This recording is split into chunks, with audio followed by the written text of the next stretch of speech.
Hello and welcome to the Society with Fatima Shaheen at PTB World. They say that a child is meant to grow in safety and not in fear.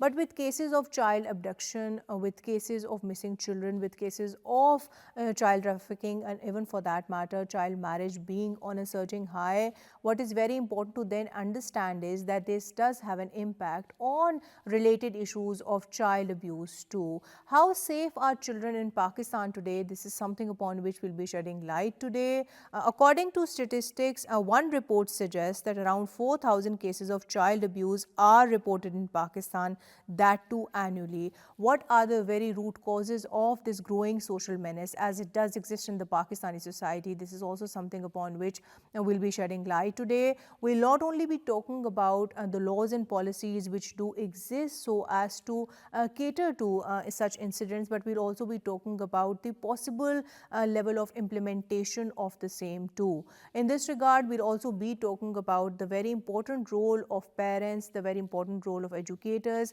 and definitely of the community at large when it comes to proactively working so as to do away with this social menace, not only in terms of perhaps seeking timely medical interventions for child abuse survivors, but also ensuring that yes, children like these, they are socially integrated back into the society. In this regard, we'll also be talking about the very important role of the Pakistani government as well, and the initiatives that the government has taken when it comes to addressing the issue of child exploitation in the Pakistani society, and what responsibility then lies on us as a society when it comes to overall tackling this issue. All of this today, that too with an extremely pertinent panel. Let me introduce you to my today's panel. My first panelist for today's show is Ms. Sophia Qadir Khan. She's a senior educationist and she's also the principal at Crescent Model Higher Secondary School Girls Campus. Assalamu alaikum ji and welcome to the show. Walaikum assalam. Thank you for joining us, madam. Thank you so much for inviting me. You're most welcome. Alongside her, I have Ms. Aliza Naqvi. She's a legal expert and she's also a social worker. Assalamu alaikum ji and welcome to the show. Walaikum salam. Thank you for having me. You're most welcome. Thank you for joining us. Via telephone line, we'll be joined by Dr. Naeem Zafar. He's a senior pediatrician alongside being a child rights activist. Assalamu alaikum, sir, and welcome to the show. Thank you for joining us. And via telephone line, we are also joined by Ms. Manizeh Bano. She's the Executive Director, Sahil, and she's also a child rights advocate. Assalamu alaikum ji, and welcome to the show. Thank you so much for inviting me to be a part of this discussion. Thank you for joining us. Now, before we start the discussion on today's topic, let's have a look at this brief report. Ensuring child protection is a priority, and positive steps are being taken to strengthen child safety laws. Efforts are underway to improve the implementation of child protection policies, ensuring that every child is safeguarded from harm. Schools are playing a key role by adopting child safety policies and training teachers to recognize and report abuse, creating a safer environment for students. In the digital world, stronger cyber protections are being developed to keep children safe online, with tech platforms being encouraged to take greater responsibility. Reforming the juvenile justice system is also a crucial step, focusing on rehabilitation and giving young offenders a chance to rebuild their lives. Above all, awareness campaigns, community engagement, and policy reforms are bringing society together to ensure that every child grows up in a safe and nurturing environment. By working collectively, we can create a future where every child is protected, empowered, and given the opportunity to thrive. Welcome back from the report. Madam, I would like to start the conversation with you. So first things first, when we do talk about child abuse, what we must of course talk about in this regard is the very important role of educational institutions and of course of schools per se too. Now we do understand that in countries like UAE, even in countries in the EU, they have not only very strict anti-abuse policies at a school level, but also in addition to that, they have extremely clear reporting mechanisms. But when it comes to Pakistan, how would you then comment? Have we been able to make some positive strides in this regard, especially when it comes to not only openly talking about issues like child abuse, but also ensuring that yes, if children do come forward, they are given justice, they are taken seriously? Well, I think, Fatima, that it starts from home, first of all. Yes, policies are being made at school level, but if it is not being communicated to the parents directly, then it's of no use. And for that, especially after Zainab case, which was very famous, Right. and after that, we have developed certain very strict rules, very strict policies, and we have started calling the parents, and we are trying to educate the parents because they must start listening to the child first. True. You know, in order to keep their relationships intact, they neglect the child's opinion, they neglect the child's complaints sometimes, and to save the relationships only. And you know, 90% of in 90% of such child abuse cases, it's the family members. Right. Who are And not only that, madam, when we talk about this from an educationist perspective, I think a lot of responsibility also then emanates, or for that matter, that falls on teachers per se. Yes, too. exactly. Teachers need to be very trained in this regard too. For that, and you then know, schools also need to perhaps publicly advertise the school safety standards that they have. And as far as the teacher trainings are concerned, you know, I can talk about my own institute, for example. I can give an example that we are collaborating with a panel of psychologists, and Dr. Nazish is the head of that department, and she is collaborating with us, and we are trying to even diagnose the early child abuse trauma or symptoms among children. That is And so then important. yes, That's extremely important. I think it starts from here, no? Because we otherwise are not trained for this. Right. But now we have started this practice, and that has its huge impact. I would like to share with you a very small incident that one of our students, she started having some suicidal thoughts, and one of our teachers actually, he identified it, he reported it to us, and we were able to, you know, cater to the needs of the child. Because a lot of times, you know, the gaps which parents then leave unfulfilled, teachers like yourself, educationers like yourself, they are actually fulfilling. On which I'll come towards you, Ms. Manizeh, and I would want you to add to this further. So we do understand the fact that the Zainab Alert Response and Recovery Act 2020 was enacted particularly so as to not only raise alarm, but also to tackle the issue of missing children, especially with regards to overall improving the response and recovery of such children too. So overall, whereas we do appreciate the fact that this law is definitely progressive, it is well intentioned, especially with regards to the fact that it does give a very speedy system for alerts, for responses, as well as for recoveries of missing children. Why then, at a very basic level, does reporting of child abuse cases and even the conviction rate itself remain low? How would you comment on this very issue? Zainab Alert was designed to protect children, and it has also done that. It is basically to report missing children, because that is what had happened in the Zainab case and many other cases around that time in the same area. So they felt that it was felt that if the missing child is reported in time, it will save the children. So, but I do feel that Zainab Alert app, it's perhaps not been advertised enough so that everyone can actually download it and keep it, and that they understand what it is going to be used for. And I think that is the gap that still needs to be filled. Right, madam. But in addition to that, not only this, also, of course, a necessary coordination both between federal and provincial stakeholders is equally important so as to ensure effective enforcement of laws too. On which I'll come towards you, Aliza, and I would want you to add to this further. So when we do talk about this from a legal standpoint, we do understand and appreciate the fact that Pakistan has not only one, rather quite a few laws when it comes to protecting children per se. But particularly when we do talk about child abuse, how would you comment on the viability and effectiveness of such laws? And not only that, when it comes to their practical implementation, what are the biggest legal and social barriers that you would identify in this regard? I think when it comes to protecting children, I think the society as a whole has a very big role to play. Because when we talk about children that are being abused even in classrooms, whether they're being abused in their houses, the law can only do so much. It's really important to identify the fact that even the Zainab Alert Act and other such initiatives that the government has taken about, they can only be implemented if the society plays their vital role in reporting such cases. Very true. Which I feel like there is a very big hesitation to do so, both by the family as well as the perpetrators involved. So that is something that we need to work on collectively as a society, not just from a government standpoint, but again, like rightfully pointed out, the role that educationists can play, because I think all of the world now, schools have their disciplinary committees properly constituted for that. Child protection committees as well. And we understand that Pakistan has taken great leaps in order to make sure that the Child Protection Welfare Bureau and all of these other National Commission of the rights of child, and all of those NCRC. things And are also not making only sure that, they're in doing addition the to work. that, from a legalistic viewpoint, it's very important to then highlight that we have the Criminal Law's Second Amendment 2016, which actually amends various provisions of the Pakistan Penal Code so as to make certain things offences to, for example, child pornography, offence of cruelty, offence of sexual abuse. So when we talk about, all these various offences which have been added in our law now,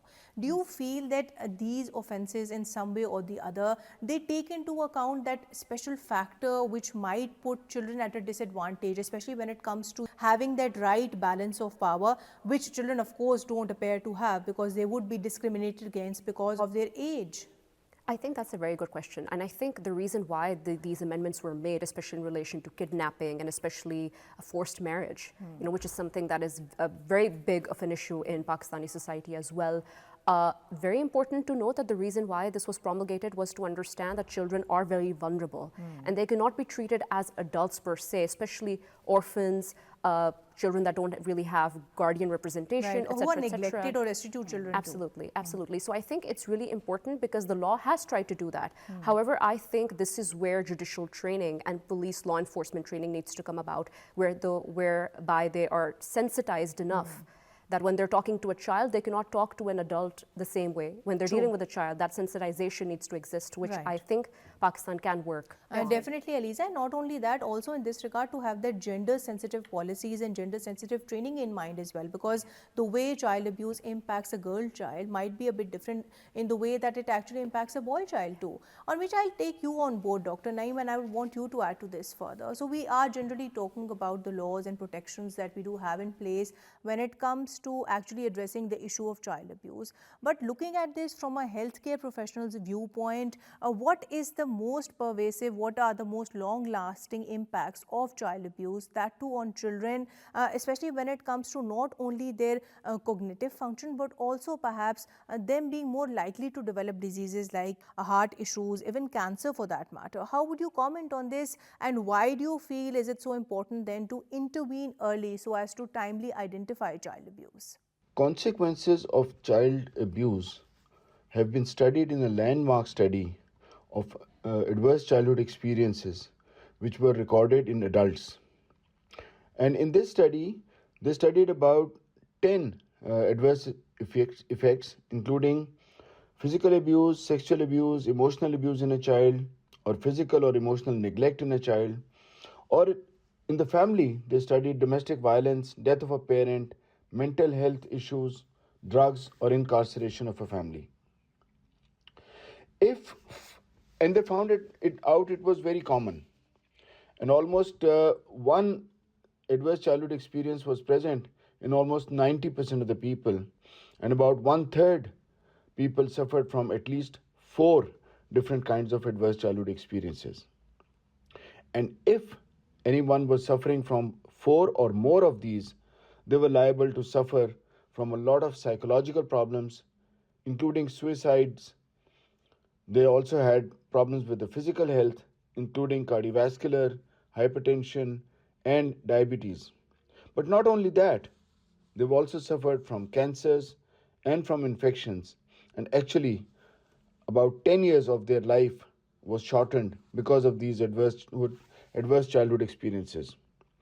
So these are important, and especially so if the effects are not mitigated, if the support is not provided, if the child is not removed from these, and so they are preventable, and we must do our best to prevent these in children so that they can enjoy their life as adults. Not only to work towards prevention in this regard, but also to perhaps work towards getting them timely medical help in this regard too, because a lot of times we see that children might suffer just because they don't have access to healthcare, that too in a timely manner. I'll come towards you, madam, and I would want you to add to this further. So when we do talk about the role of parents, something which he also, deliberated upon, and generally something that you were also talking about earlier in the show, why do you feel are parents dismissive when it comes to children, bringing up such claims? And then also looking at this from another perspective, a lot of times we see abuse might be committed by parents, and that in itself might also be trivialized. So how do you as an educationist then propose can we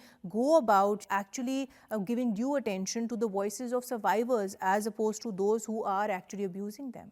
Well, thank you for this beautiful question. Actually, what is happening, it's not just the sexual abuse we are talking about here.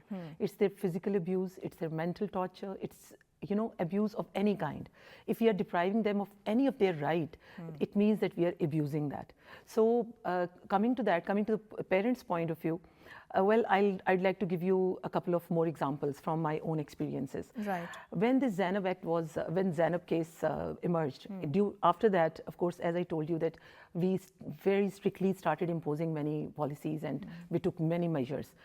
One of those was that we started talking to the rickshawala, to the van driver, to the transporters, to the parents, to our surprise, To possibly everybody who might have any point of contact with the child, who was physically coming in contact with the child.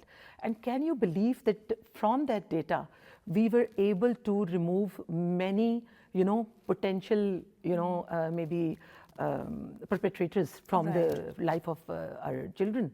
When we gave this space that the children should be talking to us, when we gave this voice to the children, they came up with such horrible stories you can't imagine. Then we contacted the parents. We have practically done this. So we have seen its impact also on our children. Because obviously then you're coming forward with proper evidence-based strategy in this regard too, on which I'll come towards you, Aliza, and I would want you to add to this further. So we do appreciate the fact we have seen the Pakistani government working very diligently when it comes to addressing the issue of child abuse. More particularly in this regard, I would want to mention the work of Child Protection Welfare Bureau, which has very recently intensified its anti-begging initiatives by rescuing 13 children from begging recently. But overall, if you were to then comment as regards to the viability and also of course the effectiveness of such anti-begging initiatives, how would you make that evaluation? And do you feel that by running such aggressive anti-begging initiatives, we are as a society actually doing away with the root causes of begging and of course related child abuse too? I think it's really important that the government took this initiative. I think it's a spot-on initiative because a lot of the children that you see out on the streets, they're on the streets because they're not in schools. That's the first point that I have to tell anybody about begging and the root causes of it. Does this initiative help? I think it's a step in the right direction. Do I think Pakistan needs such initiatives? Yes. Reason being that as we are all aware of the fact that the population growth for Pakistan's country is also skyrocketing, on the same level it's also important to understand that Pakistan's a young country. What do we mean when we say that? We mean that Pakistan's percentage of the youth is a lot more than the older people that exist in Pakistan, which is also why a lot of the children that are out on the streets, and they could be anywhere, I'm pretty sure we understand the child labor laws as well that have been promulgated, and there's all a these lot are of very work. interlinked issues. Absolutely. And so is it a step in the right direction? Yes. Do I think Pakistan needs to work harder to eradicate it? Yes, because it's not just the begging. Why does the begging happen? Because of the fact that a lot of people out there are not having their basic necessities met. But that inevitably actually makes children more vulnerable to child abuse, and not only that, also the issue of child marriage, so to speak, the issue of child labor, which you very rightly so pointed out too. Ms. Manizeh, I would want you to add to this further. Now we are talking about different forms of abuse in which it is very important then to also talk about the online exploitation of children per se as well. So when we do talk about addressing this very particular social menace, which again has been soaring high, how particularly do you then propose can the law enforcement collaboratively work with other stakeholders, be it educators, be it parents, so as to make sure that children are safe in online spaces? Yeah, cybercrime is already with FIA, and I think they take action if they get to know if somebody complains. But parents will definitely have to play a more positive role in ensuring that they can check that their children are not either getting trapped in into cybercrime or abuse on cybercrime, and that children are also really thoroughly taught what is essential for them not to be trapped. So, I mean, we are now in Sahil, we have put together cyberbullying / cybercrime training, and which we hope to give to different schools. But the fact remains that parents and the FIA needs to talk to parents also. FIA needs to talk to them to say how well they can monitor, and how they can effectively identify and prevent online abuse in real time. So I think there definitely needs to be a platform where parents, the law enforcement agencies, and children maybe are brought together to understand why this is so important to be saved from.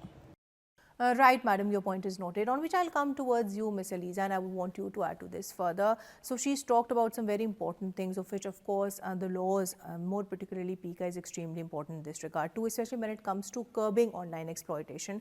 But moving past that, when it comes to effective enforcement, what role, in your viewpoint, can Pakistani media play? You must be remembering that just a few years ago, we had this very landmark, rather extremely interesting play, that too being produced, particularly on the issue of child abuse. So when it comes to the very important responsibility which is then vested on the Pakistani media, how effectively do you feel is Pakistani media then exhibiting this responsibility so as to bring issues like these at the forefront? I think Pakistan media has a really strong and a very powerful role to play if used and exercised properly, because I think a lot of the issues, like we've discussed before in this entire segment also, is that a lot of them are being dismissed. A lot of them are not being seen with the seriousness and the heightened seriousness that they should be dealt with. And I think because of the fact that the Pakistan media could highlight literally about any issue, and it has done so in so many different cases, whether it's related to acid attacks, whether it's related to other social welfare issues, I think what it could do, like you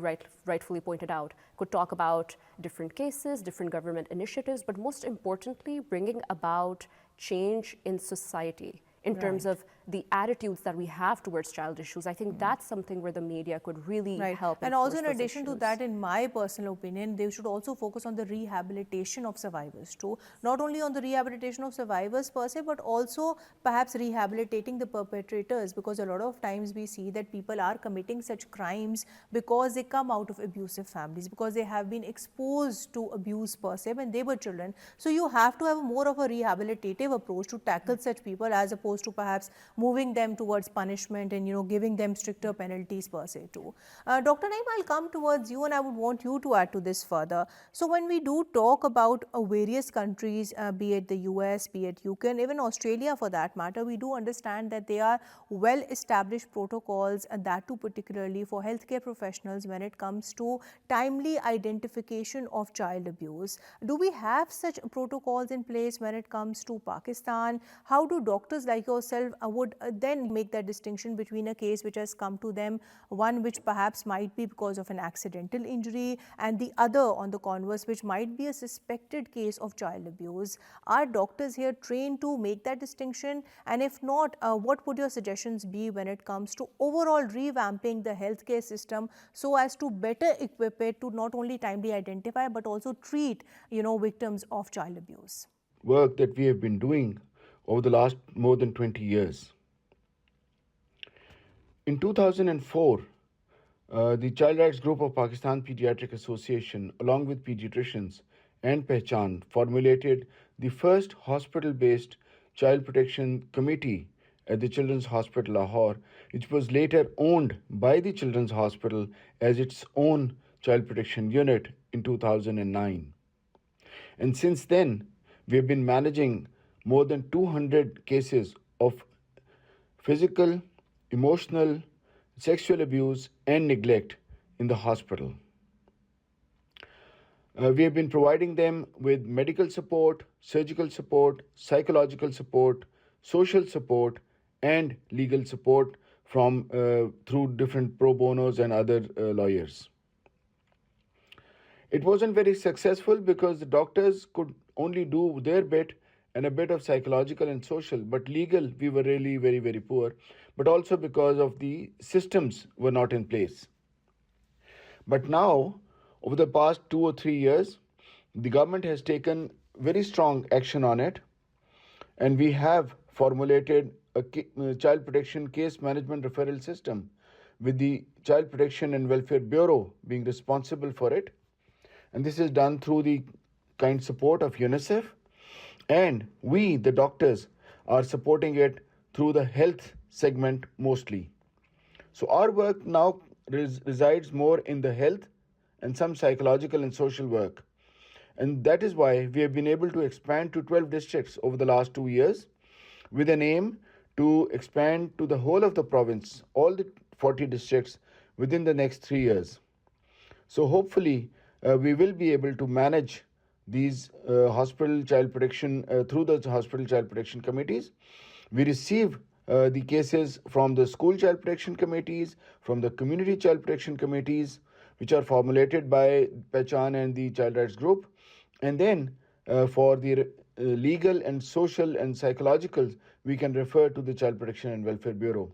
So thereby involving a full range of child protection system, in which not the Child Protection Welfare Bureau becomes the central lead, and along with that, health, education, legal fraternity, law enforcing agencies, police, and others, everybody plays their part. So that is how we are managing child abuse and neglect. Right, sir. And definitely this is something which then calls for a very holistic and multifaceted approach so as to successfully tackle the social menace of child abuse, on which I'll come towards you, madam, and I would want you to comment on this further. So he has raised some, not one, rather quite a few very important points on which I would want you to add further, but more particularly from your own viewpoint of being an educationist. Now, we did see that a few years ago when the issue of child abuse, that became very rampant. We did see that quite a few private institutions, they ended up revamping their curriculum so as to introduce a chapter on body anatomy, more particularly about good touch and bad touch, so that children, they are very aware of their bodies and they can make that decision when somebody is trying to behave inappropriately with them. But overall, has this been something which has been adopted in all schools? Nationwide, it was not taken. And by the way, different schools, actually, it was not just one curriculum that was implemented in every school, in every private sector. We produced our own curriculum on it, keeping in mind the ethical values also, because otherwise there would be a flashback and we would not be able to implement even the positive things from there. So we had to select very few things which were accepted by the parents, and then again, I would say that first we prepared the parents for that. We conducted certain orientation sessions, and then we implemented that in the classrooms. Our students actually from junior classes, from primary classes, they started preparing certain presentations on it, and they gave certain demonstrations also. Right. So we tried to make, that's why I told you that that is why we were able to reach at the stage where students started speaking about it. And that was the first thing which we did. Right. And but then again, the question remains, madam, that is, this is something which wasn't enacted nationwide. Yeah, it was not. And schools have a very important role, because a lot of times, we see that when educators, they are the ones who might be the first point of contact in this regard, not even the parents. So in the event, practically speaking about this, because I think that is something that the audience would want to hear out. In the event a child comes to you and you feel that, that there is something wrong, what are the signs, what are the red flags that teachers and educators like yourself are looking out for when it comes to timely identifying such cases? Because obviously the child might have been under trauma, they wouldn't be very open in talking about such issues. So how do you as an educator then identify that yes, this is a potential case of child abuse? Fatima, thank you for asking this question, because we are really working very hard on it. Our teachers are being trained by the experts, by the psychologists. A panel of psychologists is, they come to our campus and they educate our teachers first. Now, red flags, of course, the child's body language, sometimes child flushing, sometimes sweating, sometimes, there are certain movements, jittery movements, and, maybe taking no interest at all in the studies, or being very keen in everything, all these, it's very different, and it's very confusing actually. Right. So it's not easy to get to separate the child. And this is something that teachers in themselves would only be able to identify if they have the requisite training and also perhaps the confidence. Because if they, open up about it, then they might also face a backlash. So that is There's why so we have many issues that implemented. we need to look at in this regard. Aliza, I would want you to add to this further, but more so from your viewpoint of being a lawyer. So we do know that, of course, we do have PICA, and then from a legal viewpoint, we also understand the fact that Pakistan has ratified the UN Convention on the Rights of Child, which gives children various rights, more particularly talking about the right to access to information and the right to privacy. How do you feel can overall investment in either the education sector or, for that matter, child protection overall help us better comply with not only our obligations under the national laws but also under the international treaties?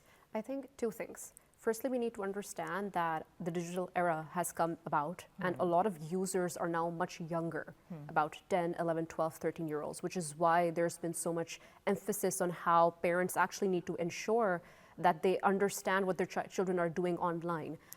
That's one of the things.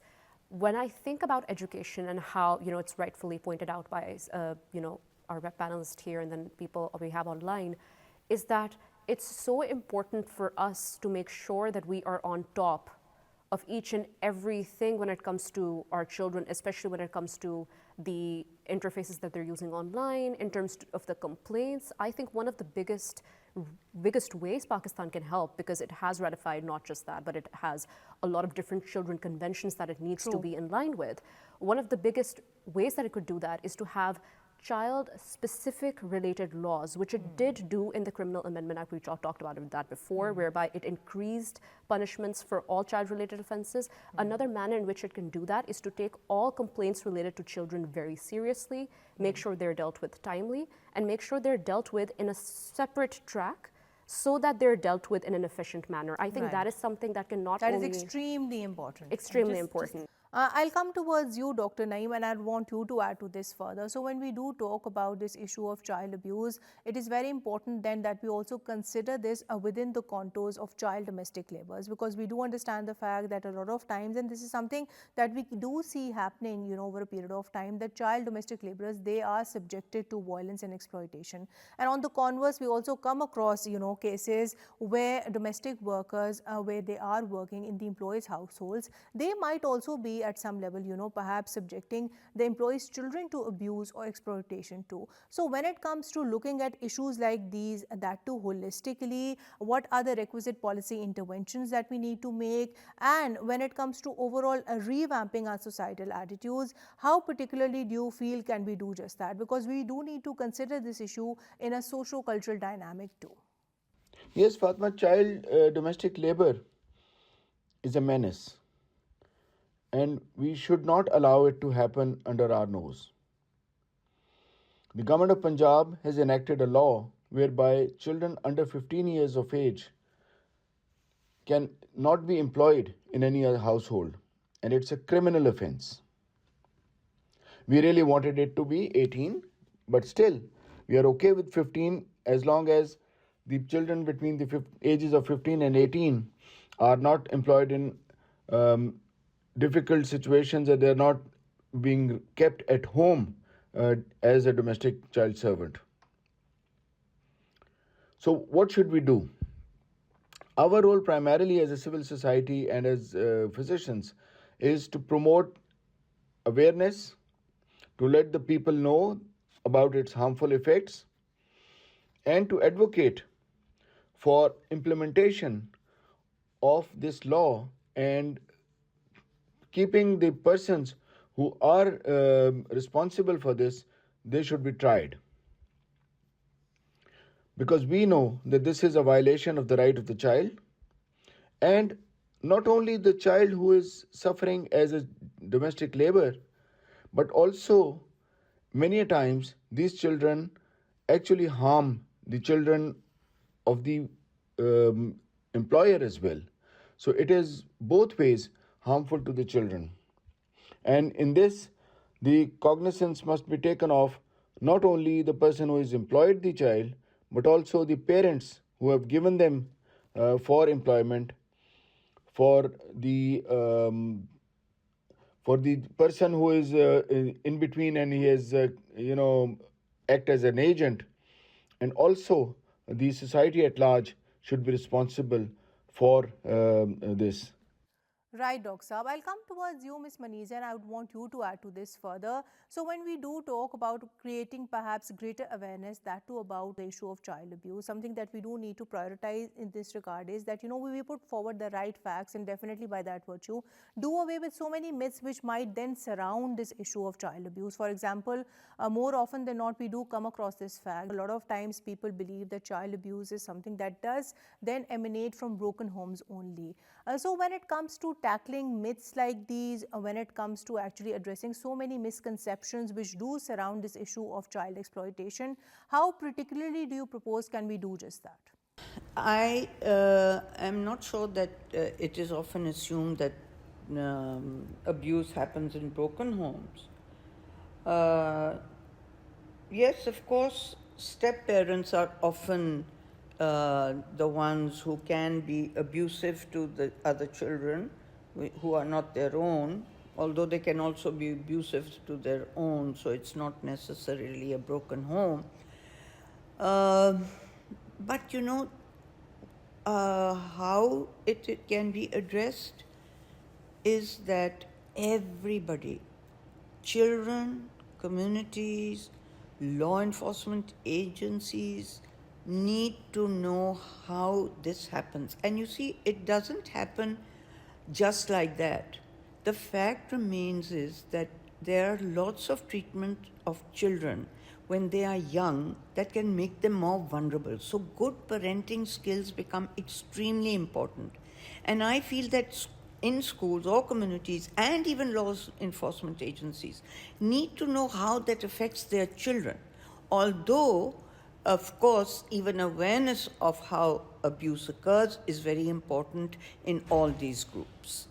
Right, madam, your point is noted. On which I'll come towards you, Ms. Sophia, and moving towards the end of the show. So my last question to you would be that we have talked about laws and policies.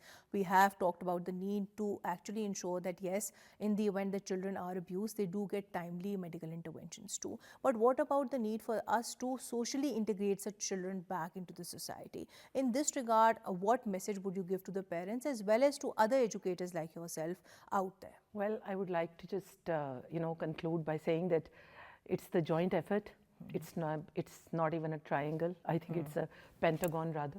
And we all have to join hands to better nurture our children. Definitely. And for that, we have to not only devise policies, but we have to implement them in its true letter and spirit.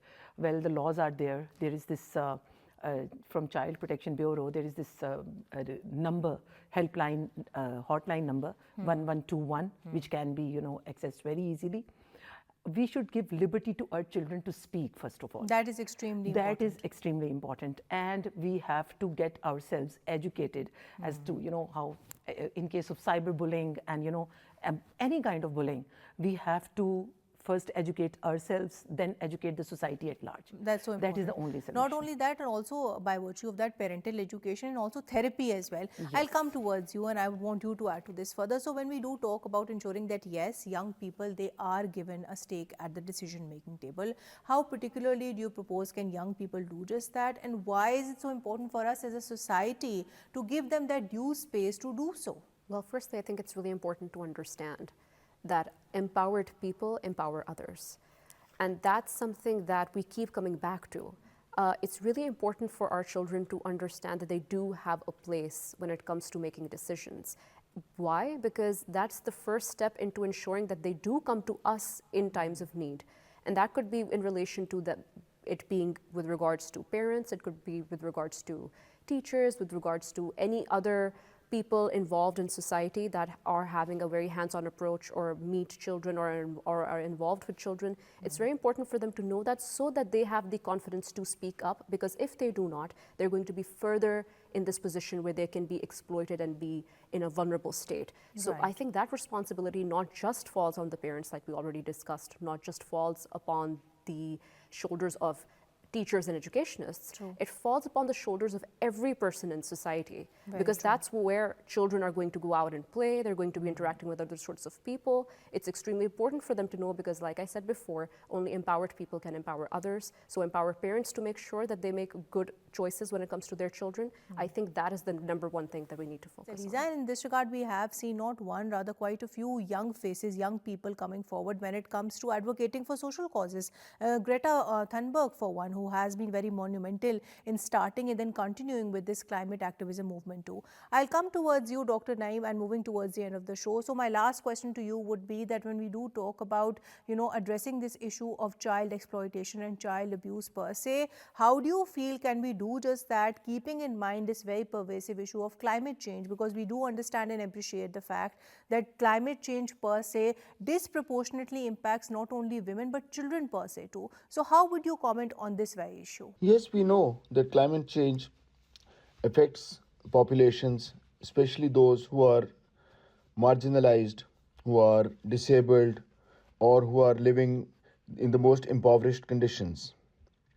Pakistan, unfortunately, bears the brunt of this climate change much more than it is contributing to this change. Unfortunately, when any climate effect occurs, such as flooding, such as drought, earthquakes, or other things, the children are the ones who are mostly affected. The families are affected financially, and in turn, the effect is transferred to the children because they then are put more into the child labor, and girls are actually married off much early, so early child marriages, the incidence increases. They are more prone to abuse and neglect. Their education suffers, their health suffers, they become malnourished, and actually, a lot of them even die. So, what can we do? To mitigate the effects of climate change, the most essential step is to be prepared, to be always prepared beforehand, to make policies and to take action much before the floods occur or the droughts occur. So we should be able to support the families and the communities, especially the marginalized communities, the disabled, and the others, so that they the disaster affects them least. Unfortunately, till now, that hasn't happened. Right, sir. I'll come towards you, Miss Manizeh, and before we conclude today's show, so my last question to you would be: overall, we do understand the fact that Pakistan and Italy, and then of course Pakistan and Britain, have agreed to generally enhance cooperation when it comes to preventing human trafficking. But when it comes to overall talking about strengthening both our regional as well as our international cooperation, so as to better tackle this issue of child trafficking, which might in one way or the other also lead towards child abuse, how particularly do you propose can we do just that, so as to then do away with so many cross-border enforcement issues which might otherwise exist? How do you propose can we tackle this very issue? I think regional and international cooperation is already there for child trafficking, and FIA is in charge of this. Trafficking in persons is sort of a very well established action that takes place whenever there is something comes to the fore. However, it is very difficult for them. They have done a couple of they have taken very good action on the cases they've managed, but it's very difficult because this is always a mafia, and the mafia is very strong and very widespread. So it is not easy to catch the people in connection with the trafficking, because they are very widespread. They are across the border also.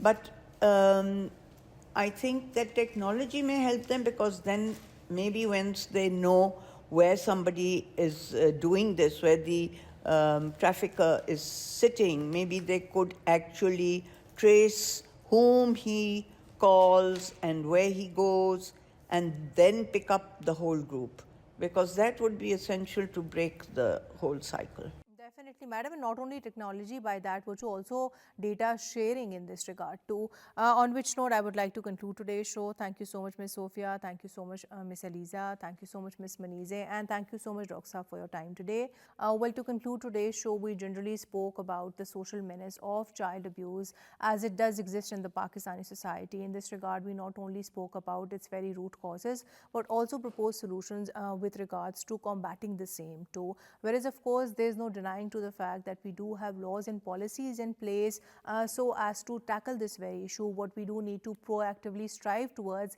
is their effective enforcement. And also in this regard, what is very important then to prioritize is the fact that we need to ensure that parents, school teachers, educators of all sorts, healthcare professionals, even policy makers, they all are on one page. They work together when it comes to not only timely preventing such cases, but also to timely responding such cases cases and in the larger picture also towards rehabilitation of child abuse survivors per se too. Child abuse is definitely a menace which impacts the whole society. It should just not be construed to impact a particular child or the family in that regard. Definitely in that regard, something that we do need to strive towards is to ensure that we do not take it with regards to only being there in terms of laws and policies on paper. A safe childhood is the fundamental right of every child, and it is our responsibility as a responsible society to ensure that we give our children just that. Thank you for watching The Society. Until next time, take care and Allah Hafiz.